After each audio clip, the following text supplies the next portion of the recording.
Então, assim, a gente ouve muito falar isso. E nesse caso também é uma situação nessa, que é muito importante avaliar o histórico. Quanto que é importante o histórico para fazer esse diagnóstico? Ah, sem dúvida nenhuma. Se o médico não tiver capacidade de ouvir o paciente, ele vai comer bola. Porque, como eu disse no começo da entrevista, a gente tem ressonâncias hoje assim, de altíssimo nível. Você tem o mapa T2, que você vê a cartilagem, o que é cartilagem nova, o que é cartilagem antiga, mas tem muita comissão de bola. Por quê? Porque se a gente pegar uma faixa etária de pacientes acima de 30 anos, todo mundo vai ter algum grau de condromalácia. Por Sim. quê? Porque a cartilagem começa a envelhecer. A cartilagem ela começa a erodir, ela começa a envelhecer. Então a gente precisa ver se aquilo lá, se aquela doença do paciente está ligada ou não ao que a gente está olhando na imagem, chama correlação clínico-radiográfica. Então eu pego um paciente de 60 anos de idade, maratonista, é claro que ele vai ter uma condromalácia nível 4, mas não necessariamente ele vai ter dor, ele vai ter envelhecimento da cartilagem. Você precisa ver se aquilo é fisiológico ou não. Então, ouvir o paciente é importante. Porque muitas Perfeito. vezes chega um paciente para mim e ele começa a falar assim: ah, eu comecei a correr e eu consigo fazer 30 quilômetros de corrida. Meu joelho dói, mas ele dói à noite. No dia seguinte eu não consigo andar. Eu penso no quê? Eu penso em tendão. Isso é dor Hum, tendínea. A dor tendínea, ela nunca acontece na hora. Raras vezes ela acontece na hora.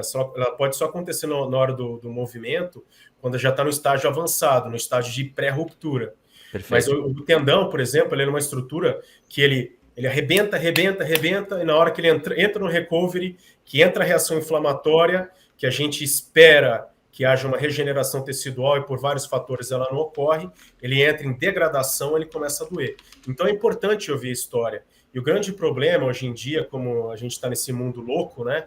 As pessoas não, os médicos, eles não, infelizmente os colegas aí, eles acabam não ouvindo direito o paciente, não fazendo uma correlação clínico-radiográfica, às vezes não trabalhando com bom senso, e às vezes o ponto do paciente, o que o paciente está sentindo, pode não ser muito bem visto. Isso gera problemas lá na frente. Indicação de tratamento, resultado de tratamento cirúrgico ou não cirúrgico, está muito ligado à qualidade da indicação. Se não for bem indicado um tratamento, vai haver frustração, aí a pessoa anda com 5, 6 ressonâncias embaixo do braço, e às vezes, verdade, aí Sim. você não consegue resolver, entendeu? Ah, minha condromalácia está evoluindo. Você vai examinar, não é nada de condromalácia. Às vezes o cara tem uma dor por causa de uma degeneração de menisco, ou às vezes ele Olha tem um só. trato iliotibial inflamado, ou tem um tendão inflamado, ou às vezes a dor está vindo do quadril, entendeu? Às vezes, assim, tem muito diagnóstico no joelho.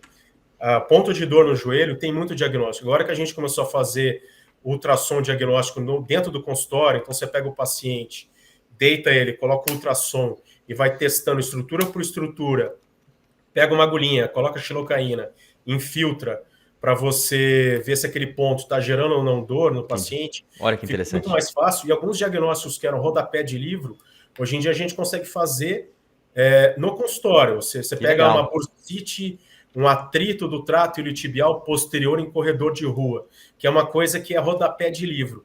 Você acha a bursitezinha na região posterior do joelho, você infiltra. Melhorou sua dor? Puta, zerou. Então, beleza. Então, sua dor está vindo justamente daquilo lá atrás. E hoje em dia a gente tem mais recurso no consultório para fazer. Então, voltando à sua pergunta, se não ouvir o paciente, não agir com bom senso, a gente não consegue fazer diagnóstico. Perfeito, excelente. E nesse caso, até foi interessante você falar que depende, ou seja, não só do histórico, então tem que ouvir o paciente, tem que entender o paciente, ou seja, para ver se é uma pessoa de 30 anos com esse problema ou se é uma pessoa de 80 anos, o que Sim, provavelmente você vai ter uma situação mais degradada, talvez, da cartilagem com 80 anos, e é normal, sim, ou seja, sim. existem situações que você tem uma perda ali, tipo, da cartilagem, mas é normal, dependendo da idade, né? Ela é E fisiológica.